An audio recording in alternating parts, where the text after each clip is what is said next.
So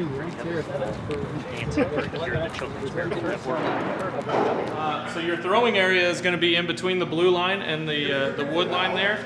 So when I have our first two throwers, we can get right into it.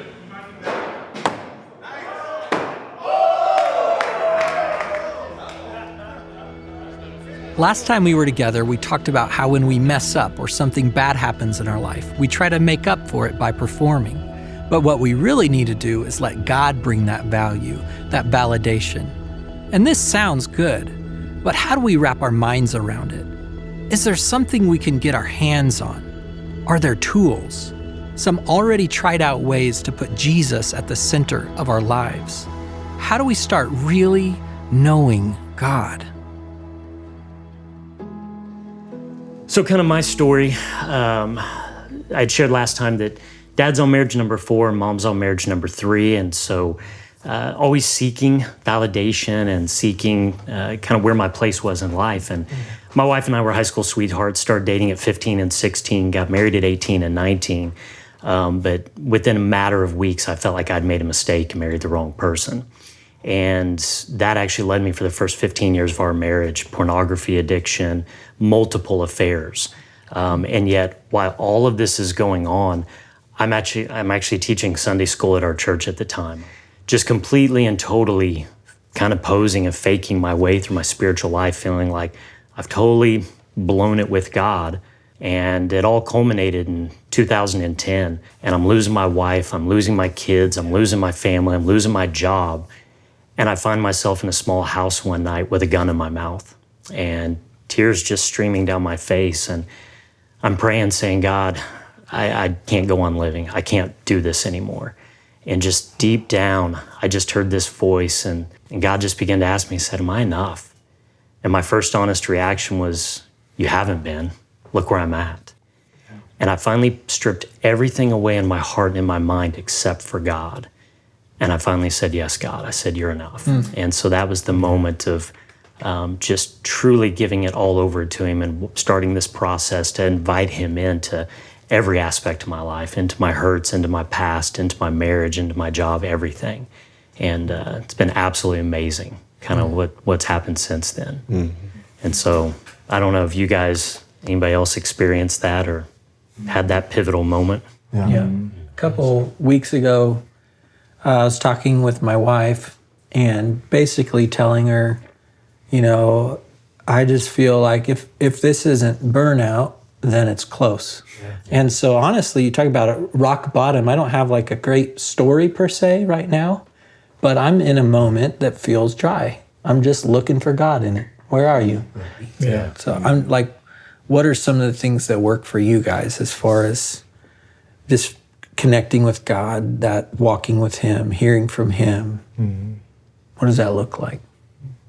I have to start my day there. If I don't, I'm off trajectory already, right? On truths, on what God's calling me to in that moment, on who he says I am. And so that's been the biggest one for me in the last probably 2 years of consistently starting my day there, right? Take the half an hour that I typically slept, go to bed half an hour earlier, get up half an hour earlier and start it there and just let him really speak quietly to the moment and then go into his word starting in the morning. Yeah. That would be good to do probably. For me, it's usually like somewhere by the end of the day, I'm like, oh, I haven't done this yet. So. And I think for me, it really goes back, John 10:10. For the enemy comes to steal, kill, and destroy. Sure. And I think we can all relate in one form or another what that looks like in our life to steal, kill, and destroy. And I know for me, it started with stealing hope. I mean, that was, hope in my marriage. I truly believed I'd married the wrong person, so it stole the hope in my marriage.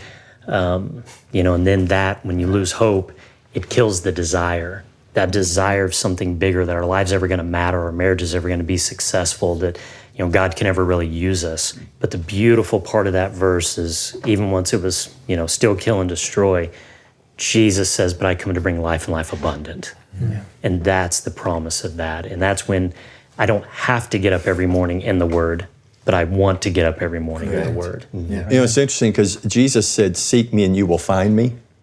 He never said, "Seek me and you will feel me." And I think we tend to look for a feeling. Yeah. And that's how we determine where we are spiritually. Yeah. And the fact that we are even seeking Him and putting Him first says something about where we are in our walk with Him. For me, just the way I connect with God, if I'm going to say, man, I can always connect with God, it's around music of any kind. And I mean, I can be listening to an instrumental song or something, and it's just in that moment, God speaks to me. I was talking to my oldest daughter recently, and she was, talking about just not being able to connect with God. And, she's found she does yoga, doing yoga in the morning with music is her way to connect with God. And I think we have to sometimes get out of our head that it's always got to be around this structured thing, that sometimes it's very spontaneous. And that takes time because growing up, I thought I had to do it a certain way. Like my mom was, every single morning, my mom would wake up 4 or 5 a.m. and she would pray for an hour. And I'm like, I don't know if I could ever do that. And then growing up being like, okay, I do not like regimented routines. Like if you tell me I have to do it this one way, I'm gonna fight with everything in me to do it, find another way. And it's even like that in my relationship with the Lord. So I had a friend, pastor friend of mine, challenged me. He said, hey, he does this thing called, it was a 30-day challenge. It was the 10-10-10, 10 minutes in the Word, 10 minutes in prayer, and then 10 minutes either writing, journaling, or worshiping. And so I was doing that. I did it for 30 days, and I loved it. And I was like, man, I like a routine. What's going on? But then I found myself like having to do it differently every day, like because that for me was how I really connected. So one day it was through worship. Yeah. The next day would be through the Word. That speaks to me so much right now. My time with God is usually wherever I'm heading that day, whichever restaurant I'm going to.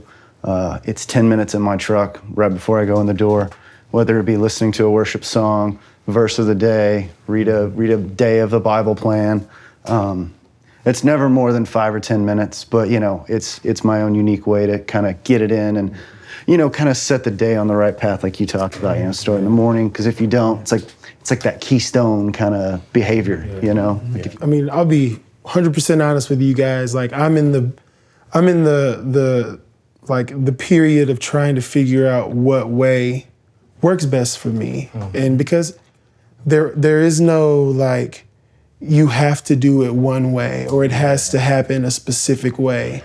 Sometimes it's me telling people that like talking to God is as simple as waking up and saying, God, like, help me do something dope today. Like people are like, you can talk to God like that? It's like, well, yeah, like, and once I started to like settle into that understanding, I realized that I hear from God more than I ever thought I did. And it makes it easier for me to communicate with Him because He's gonna come to me, He's gonna meet me where I'm at.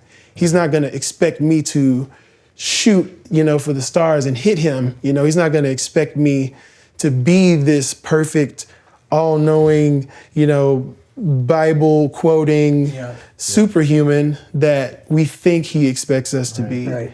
He's gonna live in me through my brokenness, and He's gonna help everyone else be able to experience Him in the same way. Yeah, and I'm convinced we all have, I call it a love language with God. And for some of us, it's clearly music, it's worship. For some, it's reading the Bible. Some, it's prayer. Some, it's community. Some, it's serving, art, nature, whatever that may be. But we kind of have a primary way that we connect with God, just in a unique way. And it's different for all of us. But, mine's worship. And so a lot of times before I even start to read the Bible, I'll listen to some worship first and then start reading my Bible. Then I'll go into prayer. But it's finding that way that He made it uniquely to connect with us in a special way. As we're talking about all this and how we've hit our pivotal moment, and as trying to figure out ways how we each individually seek God and how He speaks to us and how we have that relationship, Matthew 7 just comes to mind of don't bargain with God, but be direct. Ask for what you need, for this isn't a cat and mouse, hide and seek game that we're in. But if your child asks for bread, do you trick him with sawdust? And if he asks for a fish, do you scare him with live snakes on his plate? Because as bad as you are, as bad as I am, you wouldn't even think of such a thing. But you're at least decent to your own children. So don't you think the God who conceived you in love would be even better? And I know if we seek him, we're gonna find him. Yeah. He's right there just waiting for us. Yeah.